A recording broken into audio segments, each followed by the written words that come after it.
Sahabat Asal Omong, selamat bertemu kembali dengan kami pada hari ini.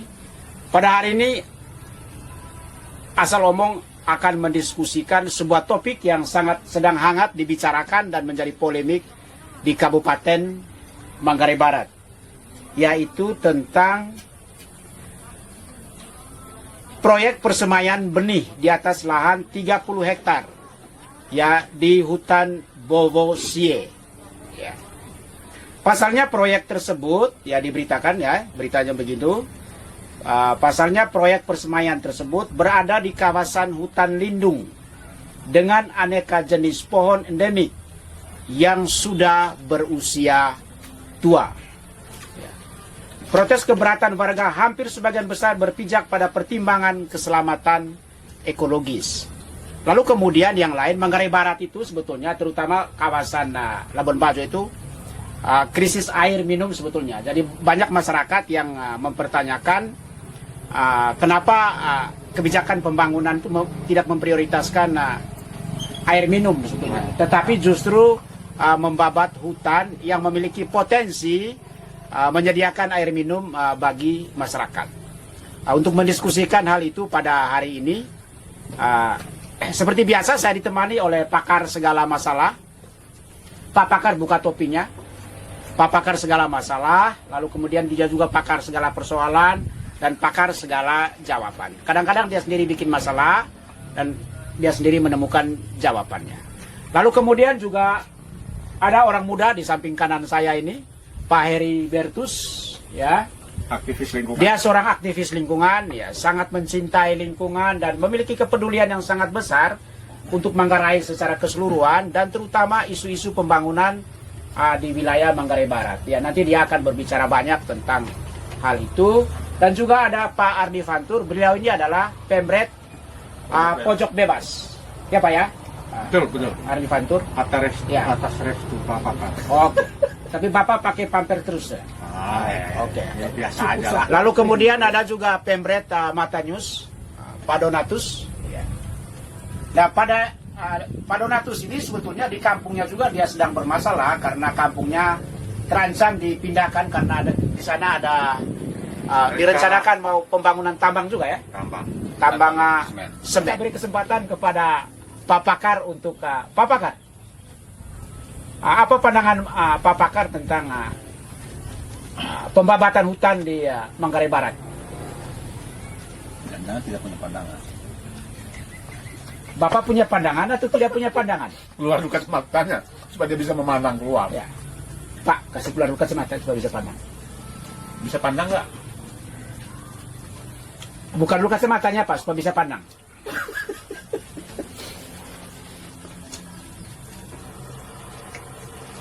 Pak, kelamaan Pak. Tadi apa lagi tadi namanya itu? Pembabatan. Pandangan Bapak. Pembabatan hutan Bovosie dengan tujuan untuk persemaian. Jadi luas lahan untuk persemaian itu 30 hektar. Dan diberitakan berada di kawasan hutan lindung. Gitu Pak. Siapa yang memberi izin pembabatan itu? Saya kira kalau hutan itu kan dinas perhutanan kan? Oh, dinas KLHK ya. KLHK ya. Tapi kalau Ya, KLHK. Ini proyek-proyek KLHK. Ya.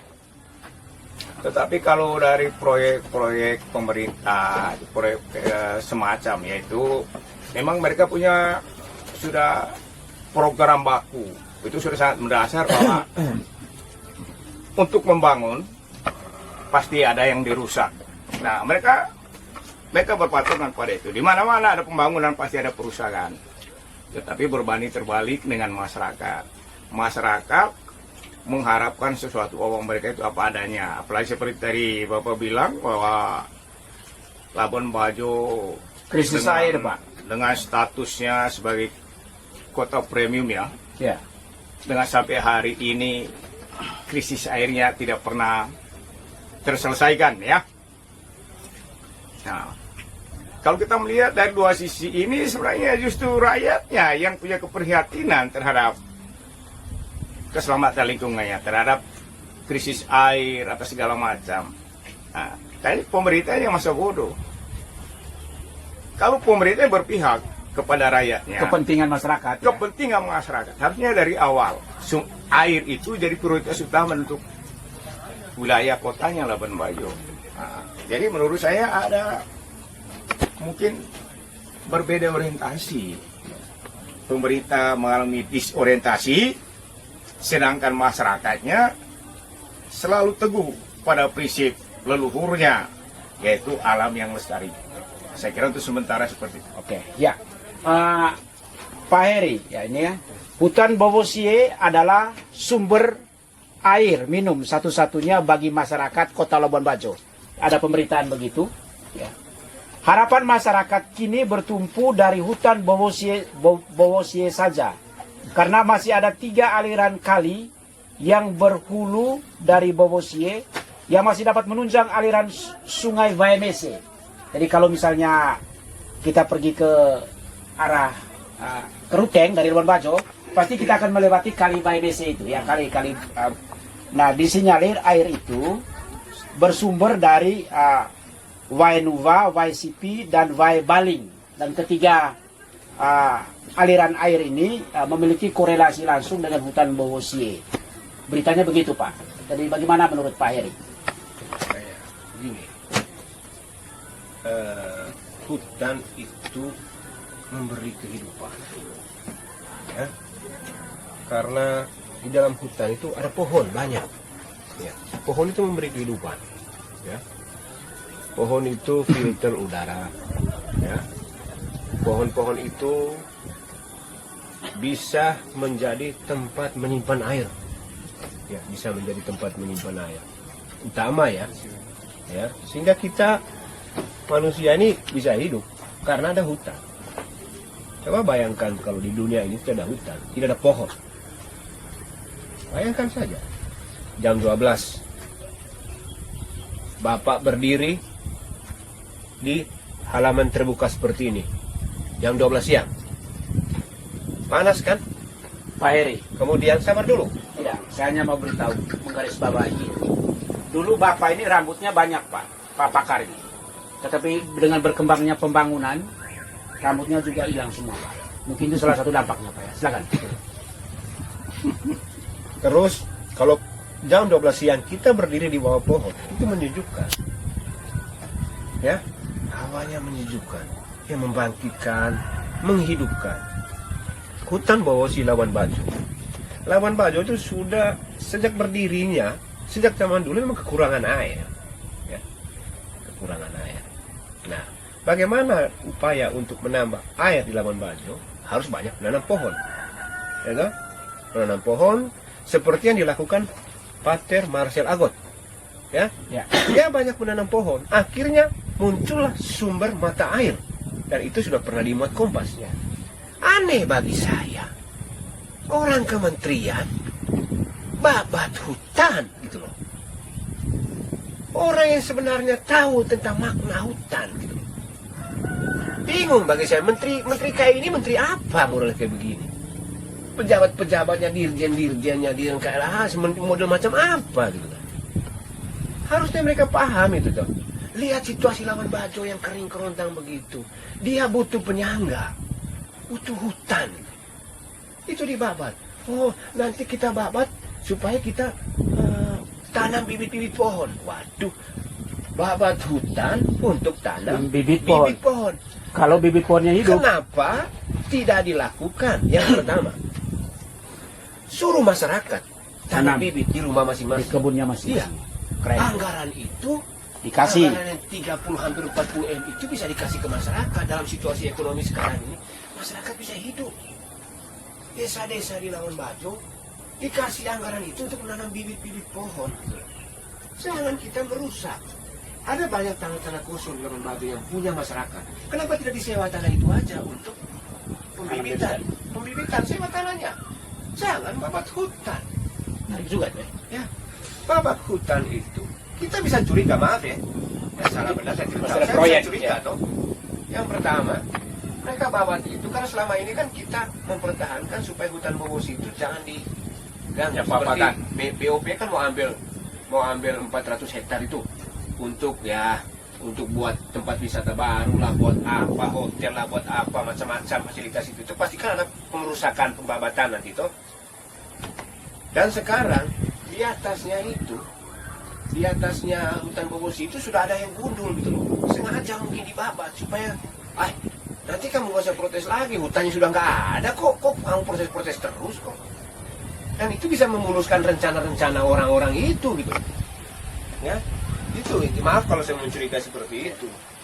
Karena itu salah sekali membabat hutan itu loh. Salah sekali. Kami tidak setuju. Dari sisi lingkungannya sudah sangat salah. Dengan Labuan Bajo yang panas, dia butuh banyak pohon, butuh air. Itu sudah sangat salah. Itu satu. Yang kedua, kita bagian dari kehidupan internasional. Ya. Masa pemerintah, saya mau tanya, orang kehutanan itu kok tidak lihat situasi global sekarang, global warming yang panas begini kan? Ya, kalau memang tidak tahu sini, ketemu saya mau ajarin semua satu-satu.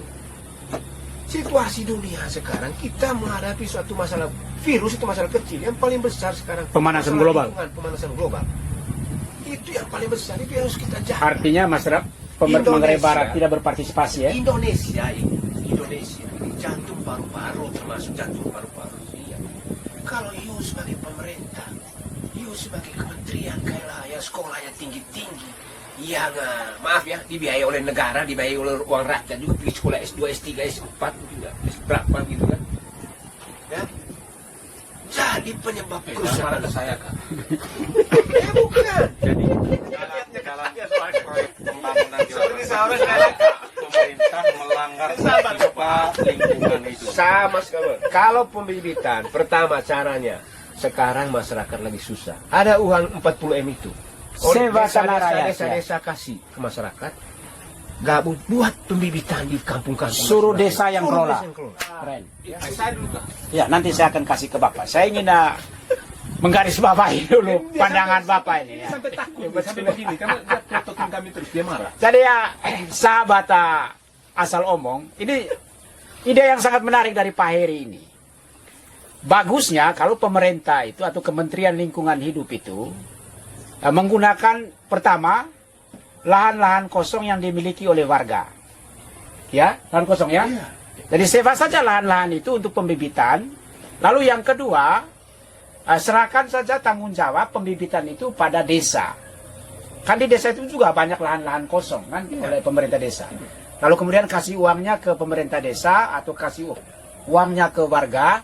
Lalu kemudian mereka yang mengelola pembibitan itu. Jadi tidak harus membabat hutan secara besar-besaran untuk pembibitan. Apalagi hutan lindung. Apalagi hutan lindung ya. Jadi menurut saya ini ide yang sangat menarik Pak Heri. Terima kasih banyak. Anak kecil jadi bisa Ya. berpikir begitu. Nah, menurut Pak Donatus bagaimana Pak? Kalau saya sih melihat ribut-ribut dari Bobosi ini, kita bisa membaca pemahaman tentang pembangunan itu sendiri. Sejatinya pembangunan itu untuk manusia, ya. Bukan manusia untuk pembangunan. Tapi Bapak lihat saya tuh. Lihat, ini bisa dilihat. Soalnya gelap Karena- Bapak punya kaca itu. Karena pemahamannya manusia untuk pembangunan, maka pendekatan juga beda. Artinya apa? Yang saya dengar juga dalam hal ini, memulainya proyek ini tanpa melewati suatu kajian, dampak dan lain sebagainya. Artinya ada yang abai di sini oleh si pelaku, abai tentang keterlibatan masyarakat setempat, tokoh-tokoh setempat, LSM dan lain sebagainya untuk membuat sebuah proyek ini. Akhirnya ribut-ribut seperti ini ya. Ya. Pengabdian itu tadi karena pembangunan mereka untuk apa? Manusia untuk pembangunan, bukan pembangun untuk manusia. Ya, manusia siapa dalam hal ini? Ya, orang-orang sekitar itu, bukan segelintir orang yang menjalankan proyek itu. Pengabaian berarti ada unsur kesengajaan. Ada unsur kesengajaan. Maka yang disampaikan oleh Pak Heri tadi itu bisa terjadi kalau semuanya dilibatkan dari awal. Ide-ide seperti itu menjadi masukan yang sangat bagus, sehingga begitu dilaksanakan tidak ribut-ribut seperti ini. Ya karena yang empunya akan mendapat hikmah dari pembangunan itu disingkirkan, ya, merasa akan menjadi korban. Coba ada masukan-masukan seperti itu sebelumnya, tidak menjadi apa-apa. Gunakan lahan-lahan warga sedikit, semua desa bisa diberdaya, masyarakat kan bisa dapat income juga dari situ. Tapi karena seolah-olah pembangunan itu harus dari pusat, ya. Model pembangunan Orde Baru ya Pak, jangan Orde Baru ini, yang mana pusat selalu dari pembangunan itu dari atas, bawah tinggal hanya laksanakan. Mendingan kalau merasakan hasil pembangunan itu. Nah, harus dan konsep pembangunan dari desa sebenarnya yang digalakkan Jokowi ya. Dari desa dalam arti melibatkan seluruh rakyat, masyarakat yang akan berdampak pada pembangunan itu. Melibatkan ide-ide dari masyarakat, proses pembuatan keputusannya harus dengan masyarakat, evaluasi proyek harus melibatkan masyarakat semuanya. Betul itu. Kira-kira begitu menurut saya. Yang abai itu pemahamannya kurang pas, sehingga pendekatannya juga salah, nyeribu. Ya, harus tempatkan manusia sebagai pembangunan itu manusia, bukan manusia di pembangunan. Manusia jangan sampai korban dari pembangunan itu sendiri. Manusia untuk pembangunan, ya ibunya seperti ini.